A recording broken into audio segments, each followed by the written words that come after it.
Hey, what's going on, everybody? It's me again, Golden Blue Dude. Hey, don't forget, if you haven't already, go ahead and hit the like and subscribe button. This channel right here, home of at least one college football video every single day. And I'm going to start pumping out some college basketball videos once the college football season starts dying down. Well, it's always a great day to be a Mountaineer, but today is an exciting day to be a Mountaineer. A few weeks ago, we heard that we had a couple of decommits. And West Virginia's recruiting class slid down around the mid-30s. And we're like, oh boy, here we go again. And doubts on Neil Brown. And I've been one of the biggest Neil Brown backers. I was like, you got to be kidding me.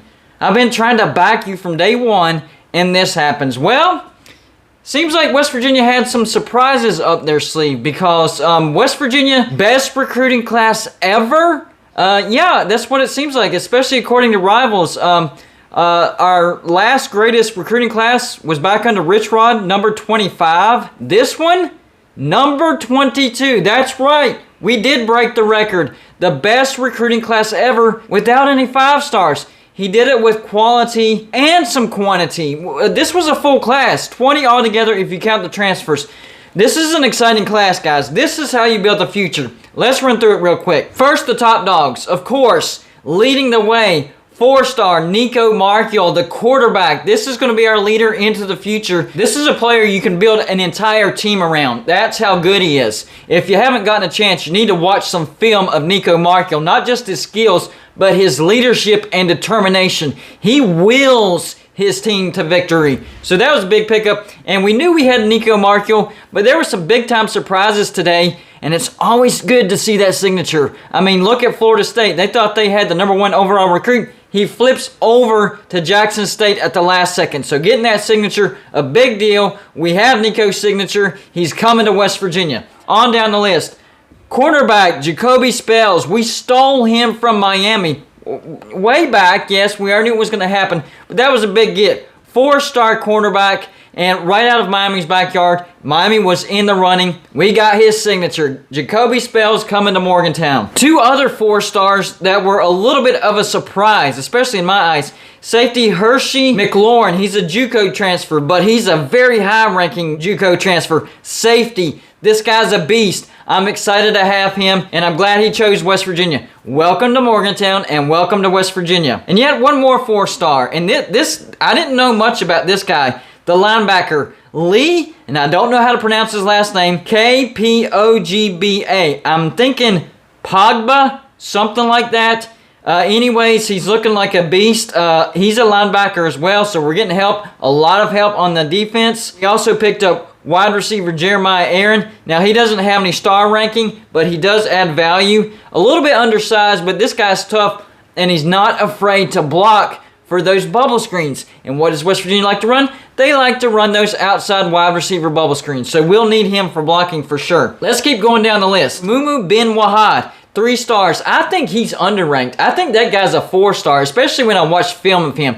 That's a good get for West Virginia. He's another quarterback. So we could have lockdown quarterbacks on both sides. I'm excited about that. Linebacker Raleigh Collins III. 3-star, excited about him. He's excited to be at West Virginia. Oh yeah, I forgot the other 4-star. Now, they bumped him down to 3-star, but I think Lynn J. Dixon, the running back from Clemson, is a 4-star running back. The dude can make some plays, but he did have some issues with team rules at Clemson. That's why he's transferring.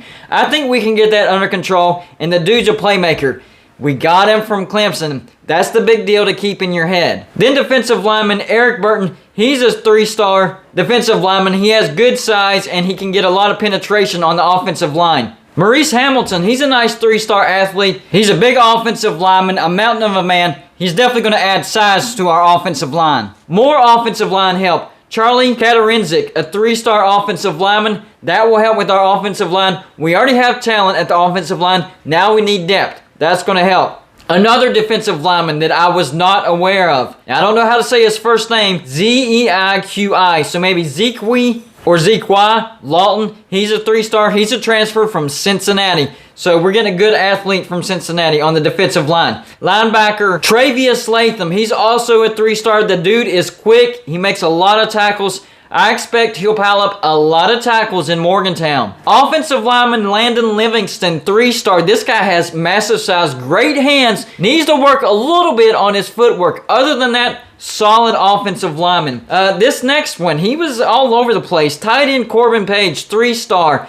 This guy's a good athlete, but he kind of teased the fact that he might go to Virginia Tech. No, I'm really committed to West Virginia. So getting the signature of Corbin Page helps our offense. Glad we got him. Back to the defensive side. Asami Redwood, 3-star defensive lineman. More depth for the defensive line. Hey, there's never too much depth. You can always get more depth, so I'm okay with that. Safety Christian Stokes, 3-star. I think he was a package with Katarinzik. I'm not sure about that. But anyways, more depth on the back end of the defense, and this guy could be a starter at West Virginia. Very good at locating the ball in the air and getting that interception, and that's what we need. We also got a punter, Oliver Straw. This guy, he does need a little bit of work, but he has that Australian style, so it could throw the other team off guard if they're not used to it. So don't really pay attention to that 2-star. That's kind of grading the strength of his leg. He doesn't have all that strong of a leg, but the style that he kicks can produce problems for the receiving team. Offensive lineman Sullivan Weidman, 3-star. I think that guy should also be a 4-star. I think one day he will be a starter for the West Virginia offensive line. Then, of course, wide receiver Gerald Williams. He's a 3-star. He's a playmaker. High points the ball a lot. That's what we need. We need a guy that can catch those 50-50 balls. That's what we're really missing right now. Gerald Williams is the guy. He's not the fastest guy,